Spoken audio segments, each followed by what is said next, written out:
Hello दोस्तों, जय माता दी। आज हम आप लोगों के लिए लेकर आए हैं मीराबाई के अनोखे प्रेम की कथा अध्याय 86। आशा करती हूँ आप लोगों को बहुत अच्छी लगेगी। अगर अच्छी लगी तो लाइक शेयर ज़रूर करें, सब्सक्राइब ज़रूर करें, बेल आइकन ज़रूर दबाएं, जिससे आपको अगली कथाएं सबसे पहले आपके पास आ जाएंगे। तो चलिए शुरू करते हैं।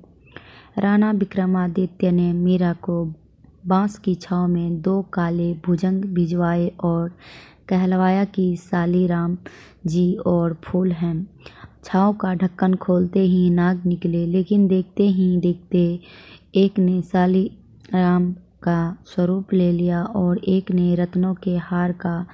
जब दासी कुमकुम को चेत आया तो वह मीरा के चरणों में सिर रखकर रो पड़ी। मैं कुछ नहीं जानती अन्नदाता, मुझे तो महाराणा के सेवक ने यह सब पकड़वाई और कहा कि सालीराम जी और फूल हैं, मैं आपके यहाँ पहुँचा दूँ। यदि मैं इस साजिश के बारे में जानती हूँ तो भगवान इसी समय मेरे प्राण हर ले। फिर एकाएक चौंक कर बोली, वे कहाँ गए दोनों कालीगढ़? ये रहे। मीरा ने एक हाथ से सालीग्राम जी को और दूसरे से गले में पड़े हार को छूते हुए बताया, तुम डरो मत, मेरे सावरे समर्थ हैं। श्याम कुमार बहुत क्रोधित हुई यह सब देखकर और बोली, अभी जाकर काकोसा से पूछती हूँ कि यह सब क्या है। अभी तक तो सुनते ही थे, पर आज तो आंखों के समक्ष सब देख लिया। पर मीरा ने बेटी को शांत कर समझाया, कुछ नहीं पूछना है और हमारे पास प्रमाण भी कहाँ है कि उन्होंने सांप भेजे। फिर सांप है कहाँ? गोमती जा जोशी जी को बुला बोलना सालीग्राम प्रभु पधारे हैं, प्राण प्रतिष्ठा करनी है और चंपा प्रभु के आगमन पर उत्साह भोग की तैयारी करो और सब महलों में प्रसाद भी बांटेगा। श्याम कुंवर तो यह सब देख सकते में आ गई। एक शरणागत का, एक भक्त का, किसी की स्थिति को देखने का, उस स्थिति को संभालने का ही नहीं, उसे प्रभु की लीला मान उसे उत्सव का स्वरूप दे देना कितना भावाधीना दृष्टिकोण है।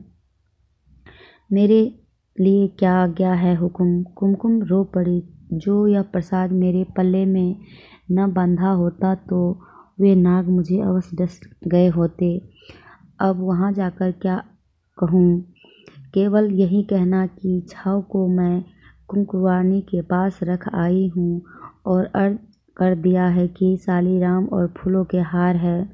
इच्छा हो तो उत्सव के पश्चात आकर तुम प्रसाद ले जाना। मीरा ने कहा, न जाने किस जन्म के पाप का उदय हुआ कि ऐसे कार्य में निमित्त बनी। यदि आपको कुछ हो जाता अन्नदाता तो मुझे नरक में भी ठिकाना न मिलता। हुजूर, आप तो पिहर पधार रही हैं, मुझे भी कोई सेवा प्रदान कर देती। दासी ने आंसू पोंछते हुए कहा, मेरी क्या सेवा? सेवा तो ठाकुर जी की है। उनका जो नाम अच्छा लगे उठते बैठते काम करते हुए लेती रहो। जीव को ना तो खाली रहने दो और ना फालतू बातों में उलझाओ। यह कोई कठिन काम नहीं है, पर आदत नहीं होने से प्रारंभ में कठिन लगेगा। आदत बनने पर तो लोग घोड़े ऊंट पर भी नींद ले लेते हैं। बस इतना ध्यान रखना कि नियम छूटे नहीं। मीरा ने कहा, मुझे भी एक ठाकुर जी बख्शे महू लायक तो कोई न पान। हुजूर री दया दृष्टि सूतर जाउली। कुमकुम ने संकोच से आंचल फैलाकर कहा।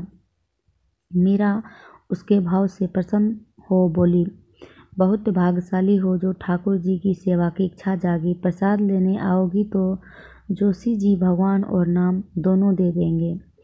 इसके नाम में सारी मुसीबतों के फंद काटने की शक्ति है। यदि तुम नाम भगवान को पकड़े रहोगी तो आगे से आगे राह स्वयं सूझती जाएगी और वह स्वयं भी आकर तुम्हारे हृदय में नयनों में बस जाएंगे। आज तो मेरा भाग खुल गया। कहते हुए उसने अपने आंसुओं से मीरा के चरण पखार लिए। सालीग्राम जी के पधारने का उत्सव हुआ। जब जोशी जी ने सालीराम भगवान का पंचामृत अभिषेक हुआ तो श्याम कुंवर और दासियों ने जयघोष कर मीरा का उत्सव वर्धन किया। मीरा भगवान के स्वयं घर पधारने से प्रसन्नचित्त मुद्रा में अतिशय भावुक हो और विनम्र से शीश निवाया और हृदय से समस्त भावों से प्रियतम का स्वागत करने में तन्मय हो गई। इससे आगे हम अध्याय 87 में देंगे। तब तक के लिए धन्यवाद। जय माता दी।